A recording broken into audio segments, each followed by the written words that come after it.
Hello दोस्तों, आज हम प्रश्नावली 3.5 का पहला भाग करते हैं। निम्न रैखिक समीकरणों के युग्मों में से किसका एक अद्वितीय हल है, किसका कोई हल नहीं है, या किसके अपरिमित रूप से अनेक हल है। अद्वितीय हल की स्थिति में उसे बीजगणन विधि से ज्ञात कीजिए। यह हमें 4 क्वेश्चन दे रखे हैं। इसमें क्या बताना है कि जो हमारा रैखिक समीकरण है ये, ठीक है, इसका मतलब इसका बताना है कि किसका एक अद्वितीय हल है या फिर कोई हल नहीं है या फिर अपरिमित रूप से अनेक हल है। ठीक है, और जिस स्थिति में ये अद्वितीय हल निकल जाएगा उसे बीजगणन विधि से हल करेंगे हम। पहला क्वेश्चन है जो हमारा ये, इसको करने से पहले हम सबसे पहले जो पीछे सारणी दे रखी है ये वाली, इसको हम थोड़ा समझ लेंगे। जैसे कि रेखा युग्म दे रखा है समीकरण नंबर 1 और समीकरण नंबर 2।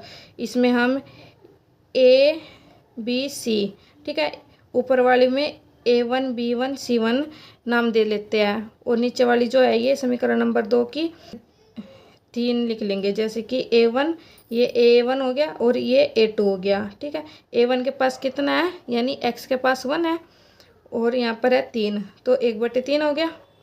और यहाँ पर -2 यानी B1 और ये होगा B2, -2/4 हो गया।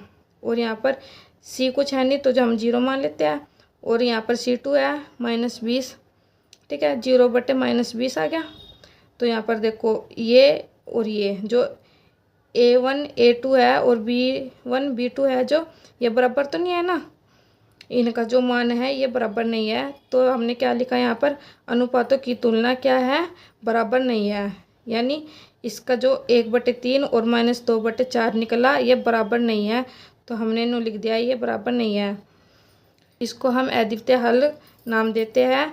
और अद्वितीय हल में हम क्या करेंगे, देखो यहाँ पर बता रखा है, अद्वितीय हल की स्थिति में उसे बीजगणन विधि से हल करेंगे। ठीक है, और आगे क्या है देखो, A1 और A2, ठीक है, समीकरण नंबर 1 में हम A1 B1 और C1 लिखेंगे और यहाँ पर A2 B2 और C2। देखो यहाँ पर A1 हो गया, ये वाला 2 आ गया यहाँ पर A1 की जगह, और A2 की जगह 4 आ गया, और B1 की जगह कितना आ गया 3, और B2 की जगह 6 आ गया, और C1 के जगह -9 और -18 C2 की जगह। तो ये क्या है देखो, अगर इन्हें काटते हैं हम, यहाँ पर 1/2 आ जाता है और यहाँ पे 1/2 आ जाता है और यहाँ पर भी 1/2 आ जाएगा।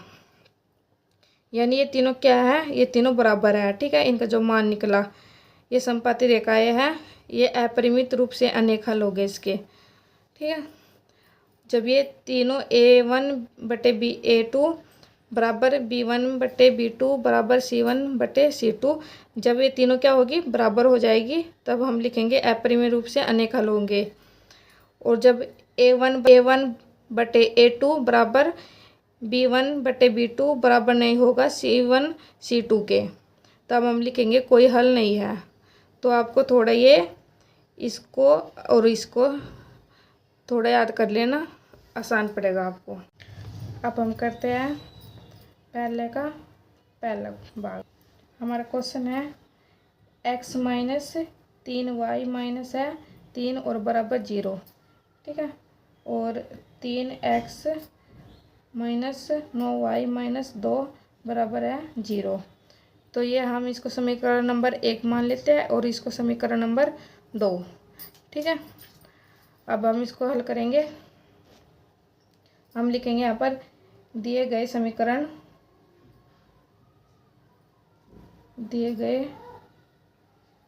समीकरण का तुलना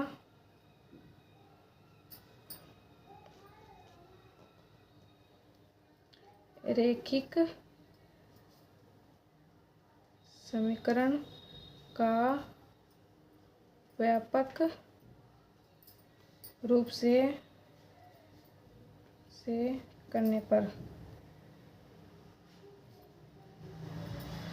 पर तो इसका फॉर्मूला हम क्या बनेंगे, यहाँ पर A1 हो जाएगा और यहाँ पर B1 हो जाएगा, यहाँ पर C1 समीकरण नंबर 1 में। तो हम लिखेंगे A1 x, ठीक है, प्लस b1y प्लस c1 और बराबर है 0 के। अब यहाँ पर a2, यहाँ पर a1 था समीकरण नंबर 1 के लिए, और यहाँ समीकरण नंबर 2 के लिए a2 लग जाएगा, और x plus b2y plus c2 बराबर 0 के। इतना कर लेंगे। अब देखो जो a1 बराबर क्या आ जाएगा, जो यहाँ पर है ना 1, तो वो आ जाएगा इसका मान। तो यहाँ पर लिखेंगे a1 बराबर a2 बराबर यहाँ पर आ जाएगा b1 और b2, यहाँ पर c1 c2 बराबर के।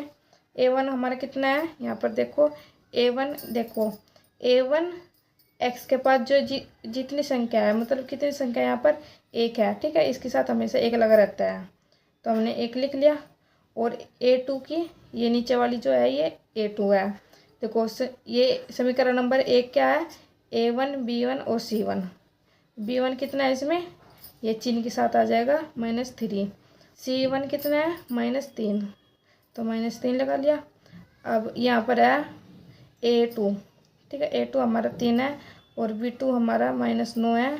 ये b2 और ये c2 हो गया -2। इतना हो गया। अब हम इसको लिखेंगे, इनका मान लिख लेंगे, जैसे कि a1 बटे में a2 बराबर हो जाएगा 1/3, ठीक है। अभी इसी प्रकार ये b1 बटे में b2 बराबर हो जाएगा -3 और बटे में -9। ये 3 से कट जाएगा, 3 तिया 9 आ जाएगा नीचे, यानी इसका मान 1/3 निकल गया, और ये भी 1/3 हो गया। और ये जो है c1 बटे में c2 बराबर -3 और बटे में -2, ठीक है। ये माइनस से माइनस कट जाएगा, 3 बटे हमारा 2 बच जाएगा यहाँ पर। तो देखो ये a1 बटे a2 बराबर है किसके, b1 बराबर b2 के, क्योंकि इनका मान जो है एक जैसा निकला और इसका नहीं निकला। तो हम यहाँ पर लिखेंगे a1 बटे a2 बराबर है b1 b2 के, और बराबर नहीं है c1 c2 के, ठीक है। देखो इसका और इसका a1 बटे a2 b1 बटे b2 का मान जो है 1/3 निकला, और जो c1 c2 का है उसका नहीं निकला मान। तो हमने क्या कहा, ये इसके बराबर है और ये इसके बराबर नहीं है। तो हम यहाँ पर लिखेंगे अतः दिए गए समीकरण युग्म का कोई हल नहीं है।